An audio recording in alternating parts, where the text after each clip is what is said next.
안녕하세요. 방화초보 농부 인사드립니다.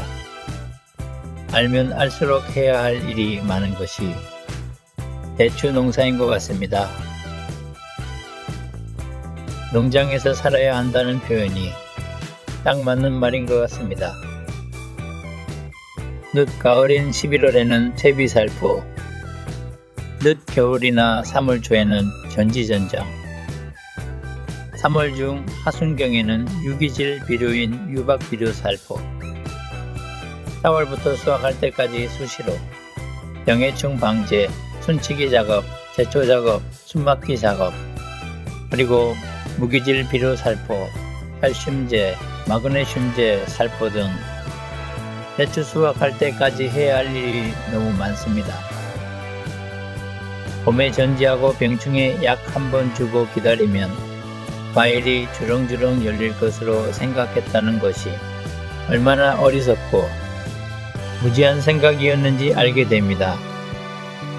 대추나무에 대해서 공부를 하다 보니 무기질 비료, 유기질 비료, 퇴비 등 주는 시기가 모두 다르고 주는 시기가 맞아야 제대로 된 영양분이 공급되어 제대로 된 열매가 열리고, 시기가 맞지 않을 경우 열매에 영양분이 공급되는 것이 아니라 나무에 영양분이 공급되어 열매에 가야 할 영양분이 나무에 영양분이 가게 되므로 시기를 잘 맞춰주는 것이 무엇보다 중요합니다.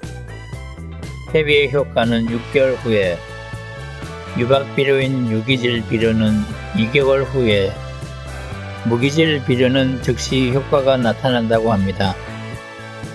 즉시 효과가 나타나는 무기질 비료는 장기적으로 토양에 좋지 않은 영향을 주므로 자주 사용하지 않아야 합니다.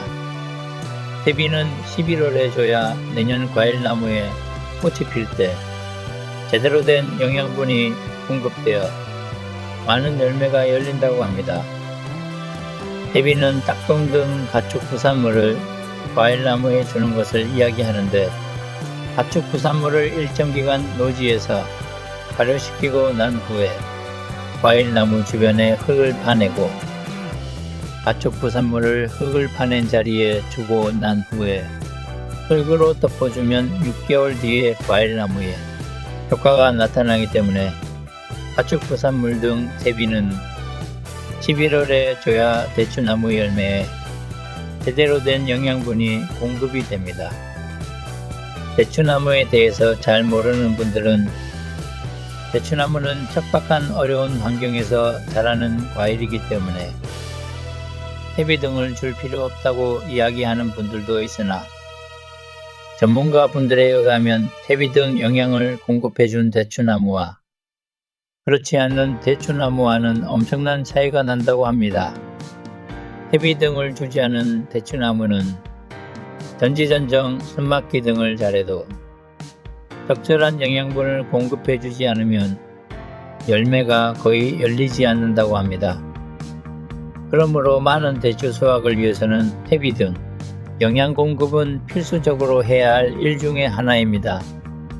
유박비료는 퇴비, 거름, 뼈가루, 식물 잔재물과 같은 천연 자원에서 추출된 것으로 더 복잡하고 덜 농축된 형태의 영양소가 포함되어 있고, 토양에 유기물을 추가하여 시간이 지남에 따라 토양 건강에 도움이 됩니다. 그리고 유기물질이 분해되면서 영양분이 천천히 방출되어 식물에 점진적인 영양분을 공급합니다.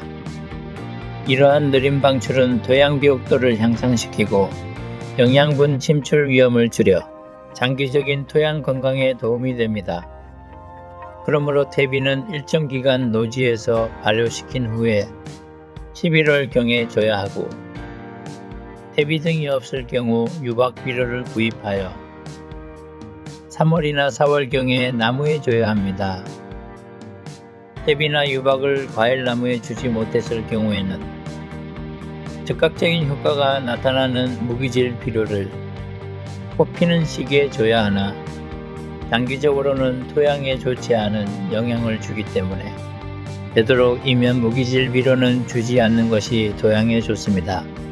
지금까지 대추나무를 심어놓고 퇴비나 비료는 준 적이 없으니 얼마나 무지했는지 새삼 깨닫게 됩니다. 봄에 한 차례 강전정하고 살충제와 살균제만 한 차례 뿌리고 말았으니 열매가 열린다는 것은 기적 같은 일입니다. 사실 올해도 강전정과 순치기, 숨막기 작업, 박피 작업, 살충제와 살균제 살포, 칼슘제 살포는 했지만 퇴비 등 유기질 비료는 주지 않았기 때문에 열매가 이 정도 열린 것도 다행이라고 생각합니다. 이제 대추나무 농사하면서 각 시기마다 해야 할 일들이 머리에 정리가 되니 내년에는 풍성한 수확이 되지 않을까 기대가 됩니다. 내년에는 강전정과 전지 작업을 통해 대추나무를 동서남북 방향으로 가지를 유인하여 햇빛을 받지 못하는 가지는 없도록 하고 햇빛을 받지 못하는 안쪽에 있는 가지와 성장이 더딘 약한 가지는 정리하고 강한 가지만 남기는 방향으로 정리를 하여야 열매도 많이 달리고 크고 맛있는 과일이 될 것입니다. 올해는 열매가 열리는 것에 목표를 정했다면 내년에는 풍성한 수확이 될 수 있도록 하겠습니다. 이런 동기부여 없이 먹기 살기 위해 대추 농사를 한다면 힘들어서 할 수 없을 것입니다. 대추 농사를 통해 몰랐던 것들을 알게 되고 이러한 과정을 유튜브에 담고 투입되는 노력에 대해 결과로 나타나는 과정들이 재미를 더해주기 때문에 대추 농사의 매력에 빠진 것이 아닌가 생각합니다. 오늘은 대추 농사 과정에서 해야 할 일들에 대해서 대략적으로 알아보았습니다. 다음 시간에는 대추 농사에서 가장 중요한 전지 전정에 대해서 알아보는 시간을 가지도록 하겠습니다. 시청해 주셔서 감사합니다.